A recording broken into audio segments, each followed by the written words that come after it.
আপনাদের বৈঠকে করেছেন তো কি বিষয়টা উঠে আসতে বলতে এখানে প্রবলেমটা বিশাল বড়, কারণ এই যে সেট আপটা ৮-৯ থেকে রয়েছে, এই স্কুলটাতে 4টে স্কুল চলছে অঙ্গনওয়াড়ি বাদ দিয়ে। বাকি 3টে স্কুল যেটা আছে, হিন্দি হাই স্কুল ছাড়াও এখানে একটা গার্লস স্কুল আছে, আপনারা জানেন যারা এলাকাবাসী। একটা প্রাইমারি স্কুলও রয়েছে এই একটা বিল্ডিং এর মধ্যে। এবং এদের যা বাকি যে সমস্ত খরচাগুলো থাকে আর কি স্কুলের, ইলেকট্রিক বিল থেকে শুরু করে যে সমস্ত আদার্স খরচাগুলো থাকে, তো সেইগুলো কিন্তু কেউই দিচ্ছে না, একমাত্র এই হিন্দি হাই স্কুলের উপরেই এসে পড়েছে। কারণ এটা প্রায় ৮-৯ সাল থেকে জিনিসটা চলে আসছে। তো এরা বারবার ঊর্ধ্বতন কর্তৃপক্ষকে জানিয়েছে এদের কথা, যেটা হেডমাস্টার মশাই নতুন এসছেন, জয়েন করেছে। তো ওনার কথা অনুযায়ী তো বললেন যে আমরা বারবার জানিয়েছি এবং সিদ্ধান্ত নেওয়া হয়েছিল, বলছে যে ওনাদের কাছে খবর রয়েছে যে স্কুল হয়তো যাবে আর কি, মানে নতুন সেট আপ তৈরি হবে। তো সেই সব পারপাস ওনারা একটা মিটিংও করেছিলেন সমস্ত গার্জেনদের নিয়ে, এবং গার্জেনরাও তাতে সহমতি প্রকাশ করেছিলেন যে হ্যাঁ তারা দিতে কিছু ডোনেট করতে রাজি আছেন, অ্যাজ এ ডোনেশন এই জিনিসটাকে আর কি বলা হয়েছিল। এর আগে সিদ্ধান্ত হয়েছিল। হ্যাঁ, এবং মিটিং রেজুলেশন রয়েছে, মিটিং রেজুলেশন কপিও রয়েছে। এখন দেখা যাচ্ছে যে গার্জেনরাই বলছে যে না দিতে নারাজ। হ্যাঁ, এবারে কোন গার্জেনরা যারা সাইন করেছেন তারা কি তাহলে গার্জেন না? আমি বলছি ওই নিচ্ছি এটার মিটিং রেজুলেশন এই গত 24 তারিখ 18 তারিখের জন্য বলা হয়েছিল যে পয়সা নেওয়ার জন্য, 11 ক্লাসের জন্য পয়সা নেওয়ার জন্য, 11 বা 12 ভর্তি করার জন্য। কিন্তু এরা সব ক্লাসে 1000 টাকা করে নিচ্ছে। না, 1000 টাকা না, আমি যেটা শুনলাম 400 টাকা, 240 টাকা যেটা রেট সেটা নেওয়া হচ্ছে, আর 560 টাকা আর কি বলা হয়েছিল যে নিতে। কিন্তু গভর্নমেন্টের অ্যাক্ট অনুযায়ী উনি কিন্তু 240 এর বেশি নিতে পারেন না। টিচাররা যারা করেছেন তারা স্কুলের ওয়েলফেয়ার পারপাস গুড ফেথ করেছেন, ওনাদের কোনো রকম মেলাফাইড ইন্টেনশন এখানে নেই, যেটুকুখানি দেখা গেল। কারণ যেহেতু মিটিং রেজুলেশন কপি রয়েছে, যদি মিটিং রেজুলেশন কপি না থাকতো তাহলে আমরা বলতে পারতাম যে ওনাদের মেলাফাইড ইন্টেনশন রয়েছে। তো সেই জায়গা থেকে সমস্ত কিন্তু গার্জেনরা সাইনও করেছেন। এই 18 তারিখে মিটিং হয়েছে, গত 18 তারিখে, এবং তখন তারা সহমতি প্রকাশ করেছিলেন। যাই হোক, একটা রাজনীতির ব্যাপার তৈরি হয়েছে, এটা একটা পলিটিক্যাল অ্যাটমসফিয়ার তৈরি করা হয়েছে।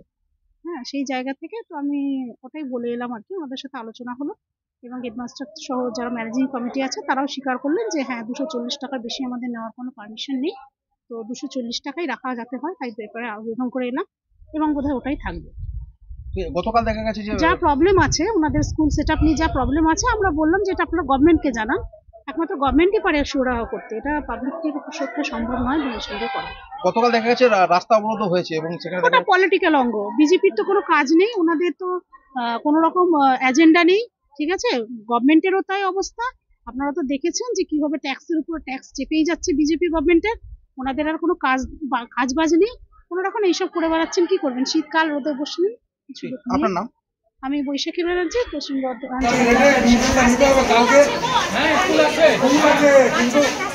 ক্লাস করতে আসেনি, ডাকেনি ক্লাস করতে। আরে অ্যাডমিশন হয়নি তো ক্লাস করতে ডাকেনি। অ্যাডমিশন আরে যারা ফাইলে করতে তারা সিট চলতে যারা সিট চলবে।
हाँ कोई बात नहीं है।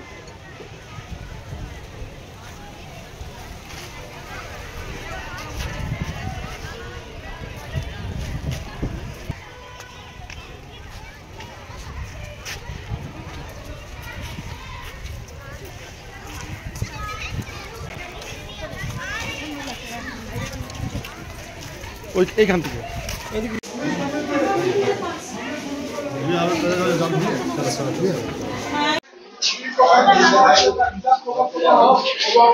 খালিটা পাওয়া যায়, তাদের বিরুদ্ধে আইনানুগ ব্যবস্থা নিতে হবে, নাহলে কাউকে ছেড়ে কথা হবে। আজকে তো অভিভাবক এসছে, ভর্তি তো হতে পারলো না, গতকাল তো হেডমাস্টার নিজেই বলেছে